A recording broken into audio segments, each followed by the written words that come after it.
Cinema விட்டு ஏன் போறீங்க அப்படின்ட்டு நிறைய பேர் கேக்குறாங்க. சினிமான்றது ஒரு மிகப்பெரிய ஒரு கடல். அதுல ஒரு கரையோரமா ஒரு சின்னதா ஒரு மணல் வீடு கட்டணும்னு தான் நான் ஆசைப்பட்டேன்.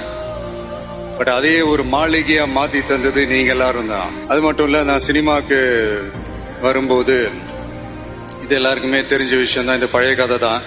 நான் ஃபேஸ் பண்ணாத விமர்சனங்கள் இல்லை, நான் ஃபேஸ் பண்ணாத அவமானங்கள் இல்லை, இந்த மாதிரி நிறைய காயங்கள் அதெல்லாம் தாண்டி தான் வந்திருக்கிறோம். அந்த மாதிரி நேரத்துலலாம் டே ஒன்ல இருந்து என் கூடவே நின்னது என்னோட ரசிகர்கள் தான்.